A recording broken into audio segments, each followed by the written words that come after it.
My grandmother's car was more than just metal, it was a priceless piece of my soul. But my sister didn't just take the keys, she forged my signature, sold its legacy, and forced me to report her to the police. It wasn't just a car. I need you to understand that from the beginning. It wasn't just a machine that got me from point A to point B. It was a cherry red 1998 convertible, my grandmother's pride and joy, and the last physical piece of her I had left. She bought it brand new, the year I was born, and swore it would be mine the day I got my license. We'd spent countless summer afternoons polishing its chrome until we could see our laughing faces in it, the scent of wax and old leather mixing with the smell of my grandma's rose garden. When she passed away, my granddad handed me the keys, his eyes misty. "She wanted you to have adventures in this," he'd said, and I did. That car was my freedom, my therapy, my time machine back to a simpler time. It was, in every sense of the word, priceless. My older sister, Sarah, has always operated on a different frequency. In our family, she was the sun, and I was just a planet caught in her orbit. She could do no wrong in our parents' eyes, and she knew it. This led to a spectacular level of entitlement and a financial track record that looked like a series of controlled demolitions, bad investments, pyramid schemes, relationships with guys who drained her accounts. You name it, she'd done it. And through it all, she always had a sob story ready, a fresh set of tears that could guilt our parents into opening their wallets yet again. I loved my sister, but I'd learned long ago to keep my valuables, both physical and emotional, under lock and key when she was around. About 2 months ago, her latest clunker finally gave up the ghost. The engine seized, and the mechanic basically laughed when she asked for a repair estimate. Cue the waterworks. She called me, sobbing about how she couldn't get her son, my 8-year-old nephew Leo, to his doctor's appointments, how she was going to lose her job because she couldn't get to work, the usual 5-alarm fire. "I just need to borrow your car for a little while," she'd cried into the phone. "Just a week, maybe 2, tops, just until I can figure something out. Please, I'm desperate." Every alarm bell in my head was screaming. My gut, honed by years of her shenanigans, was doing backflips. But then she put Leo on the phone. "Auntie," he said in his little voice, "Mommy says we can't go to the park anymore 'cause her car is sleeping forever." The manipulation was so blatant, it was almost impressive. Against my better judgment, I relented.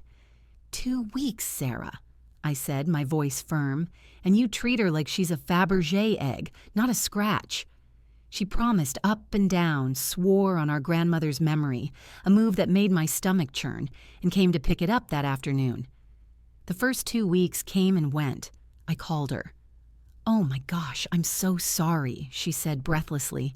"Things have been so crazy. The car I was looking at fell through. Can I just have one more week? I promise, just one." 1 week turned into 2. 2 weeks turned into a month. Every time I called, there was a new excuse. Her tax refund was delayed. The dealership was giving her the runaround.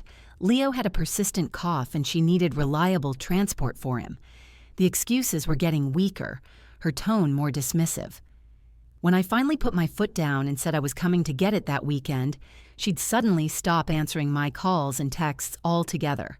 My anxiety was through the roof. I was having nightmares of finding my car wrecked in a ditch or sold for parts. My dad, noticing how stressed I was, decided to stage a sort of intervention at our regular Sunday family dinner. He waited until we were all seated around the table, me, my parents, Sarah, and a bouncing Leo, before he cleared his throat. "So, Sarah," he started, his voice casual but with an underlying edge, "when are you giving your sister her car back? It's been nearly 2 months." Sarah froze, a forkful of mashed potatoes halfway to her mouth. She shot me a look that was pure venom, as if I had somehow set her up. The air grew thick and uncomfortable. She was about to launch into what I was sure would be another well-rehearsed, tearful excuse, when Leo, who had been busy building a fort out of his green beans, suddenly piped up. He puffed out his little chest, beaming with a pride that only an 8-year-old can muster, and looked right at my dad. He cheered, She doesn't have to. It's Mommy's car now. The clinking of silverware stopped. A heavy silence descended on the room. I stared at my nephew, my heart turning to a block of ice in my chest. He must have misheard something. He must be confused. My dad opened his mouth to gently correct him, but Leo wasn't finished. He looked at me, his eyes wide and innocent, and delivered the final devastating blow. Mommy even got new license plates for it. They say SL Mom, for Sarah and Leo's mom. The world didn't just go quiet. It felt like a vacuum had sucked all the air out of the room. My fork, which had been hovering over my plate, clattered down, the sound echoing like a gunshot in the sudden, crushing silence. I stared at Leo, my sweet, innocent nephew, who was now happily squishing a green bean with his thumb, completely oblivious to the bomb he had just detonated. S.L. Mom. The letters burned themselves into my brain. She hadn't just stolen my car. She had rebranded it. She had erased me, erased my grandmother, and slapped her own narcissistic label over our memory. My father's face, usually so warm and jovial, had become a thundercloud. He slowly placed his knife and fork down, perfectly parallel, a sign of his barely contained fury. "Sarah," he said, his voice dangerously low, "what is your son talking about?" Sarah shot me a look of pure, unadulterated hatred, as if I had fed Leo his lines. She forced a laugh, a high-pitched, brittle sound that shattered the tension into 1,000 sharp pieces. "Oh, Dad, you know how kids are. Their imaginations run wild. Leo just saw me washing the car and got excited and made up a silly story." She reached over and ruffled Leo's hair. "Didn't you, sweetie? You were just playing pretend." But Leo wasn't playing. He looked at my dad with wide, honest eyes. "Nah, Mommy let me help pick the letters. She said it was our forever car now, so it needed a special name." The blood drained from Sarah's face. She was cornered, and she knew it. My mother, true to form, immediately jumped into peacemaker mode. "All right, that's enough," she said, her voice strained. "Let's not get worked up over a child's game. Leo, eat your dinner. Sarah, I'm sure there's a simple explanation." "Oh, there's an explanation, all right," I said, my voice coming out as a choked whisper. I finally looked directly at my sister. The hurt was so profound it felt like a physical blow to my chest.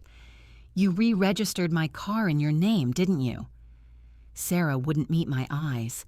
She stared down at her plate, her knuckles white as she gripped her fork. "I needed to," she mumbled. "I had to have a car in my name to get the proper insurance for Leo. It was a safety issue. You wouldn't understand." "A safety issue?" My voice rose, cracking with disbelief. "So you committed felony fraud for a discount on your insurance. How, Sarah? How did you do it? The title was in my name, locked in my safe." My dad slammed his hand on the table, making the glasses jump. "Answer your sister, Sarah. How in God's name did you get a new title?" Finally, she looked up, and her eyes were filled not with remorse, but with defiance. I filled out a lost title application online," she said, her chin jutting out. "It was just a form. I had to sign it for you. It wasn't a big deal." "You signed it for me?" I repeated, the words tasting like ash in my mouth.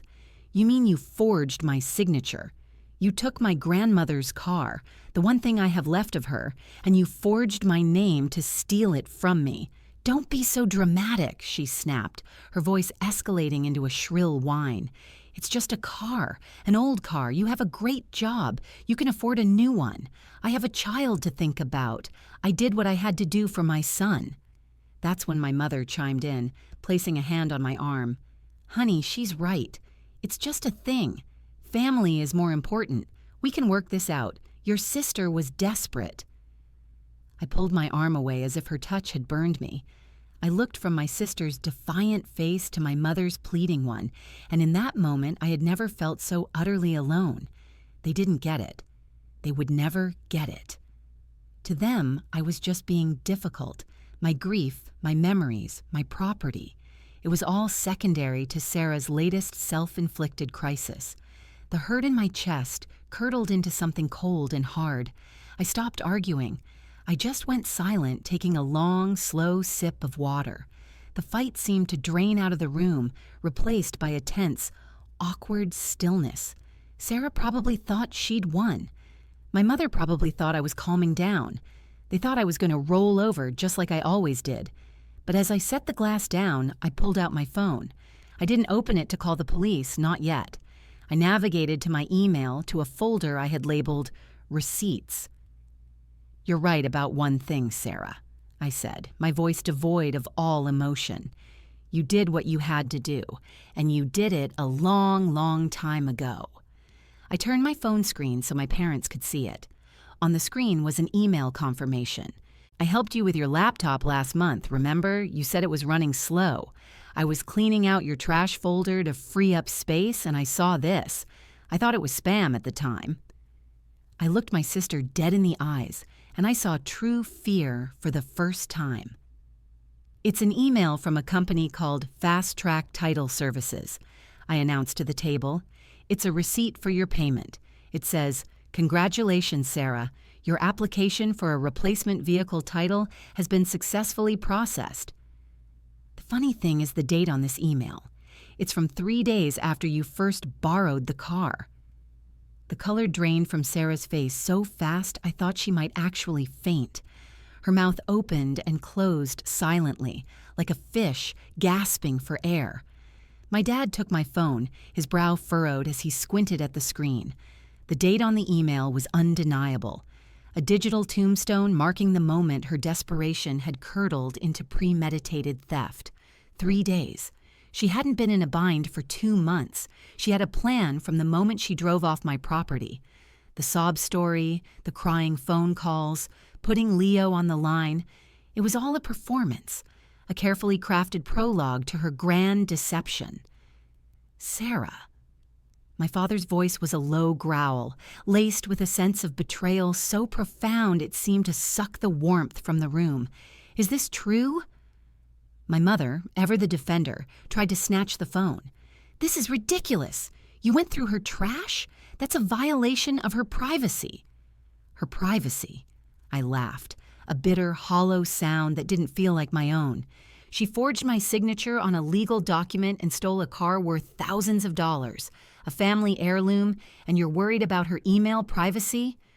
I turned to my mother, my voice shaking with a fury I hadn't realized I possessed. "Are you listening to yourself? When are you going to stop enabling her? She's a 35-year-old con artist, and you treat her like she's a toddler who spilled her juice." "Don't you talk to your mother that way," Sarah shrieked, finding her voice at last. It was pure cornered animal aggression. "I told you I did it for Leo. What was I supposed to do? You wouldn't have just given me the car." "You're damn right I wouldn't have," I shot back. "Because it wasn't yours to take, it was Grandma's." "Grandma is dead," she screamed, and the words hung in the air, ugly and sharp.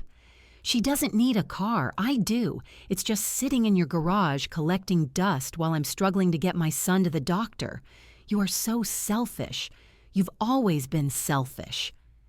The accusation was so ludicrous, so completely detached from reality, that for a moment I was speechless.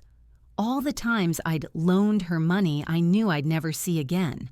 All the times I'd babysat Leo at a moment's notice so she could go on some disastrous date. All the birthday and Christmas presents I'd bought for Leo that were far more extravagant than my own because I knew she couldn't afford them. It all flashed through my mind. My dad stood up, his chair scraping loudly against the hardwood floor. He was a big man, and when he was angry, he seemed to fill the entire room. He pointed a trembling finger at Sarah. "You will go to the DMV first thing tomorrow morning," he commanded, his voice shaking with rage. "You will tell them there has been a mistake, and you will sign that title back over to your sister. Is that understood?" Sarah burst into tears, the real heaving sobs of someone who had finally run out of lies. "I can't," she wailed. "I can't." "What do you mean you can't?" my father thundered. "Because it's not mine anymore," she cried, burying her face in her hands. "I had to. I didn't have a choice." A cold dread, heavier and more terrifying than anything I had felt before, settled in the pit of my stomach. I knew what she was going to say before the words even left her mouth. I had thought the forged title was the bottom, the worst thing she could possibly have done. I was wrong. This wasn't the bottom. This was a free fall into a whole new dimension of betrayal. "What do you mean it's not yours anymore?" I asked, my voice barely a whisper. She looked up, her face a mess of tears and mascara. Her voice was choked and ragged. "My credit is shot. I couldn't get a loan for anything, but there's this place. A title loan place. They give you cash. I needed it to pay my rent, and Leo needed new shoes, and the power was about to be shut off." The world tilted on its axis. A title loan. She had taken the car, my car, Grandma's car, and used its forged title as collateral for a high-interest, predatory loan. The cherry red paint, the worn leather seats, the memories infused into its very steel. She had exchanged all of it for a couple of $1,000 in quick cash. Cash that was, I was certain, already long gone. My father looked like he'd been punched in the gut. He sank back into his chair, looking suddenly old and defeated. My mother was just staring into space, her peacemaker instincts finally short-circuiting in the face of a problem that couldn't be smoothed over with platitudes. "How much, Sarah?" I asked, my voice eerily calm. "How much was the loan?" $3,000, she mumbled. "And how much do you still owe?" Her silence was the only answer I needed. "You've defaulted, haven't you?" I stated it as a fact, not a question. "They're coming to take the car." She nodded miserably, fresh tears streaming down her face. "They sent the final notice last week. They said the repossession agent could come any day now." The words, "repossession agent," hung in the air, thick and suffocating. Any day. My grandmother's car, my last tangible connection to her, was about to be seized by a stranger and sold at auction for a fraction of its worth, all to pay off a debt my sister had accrued through theft and deceit. The thought was a physical violation. The cold, hard knot of fury in my stomach ignited into a blazing inferno. But it wasn't a chaotic, screaming fire. It was focused, sharp, and terrifyingly clear. I finally understood that trying to appeal to my sister's conscience or my parents' sense of fairness was like trying to reason with a hurricane. It was time to stop talking and start acting. I stood up, pushing my chair back calmly.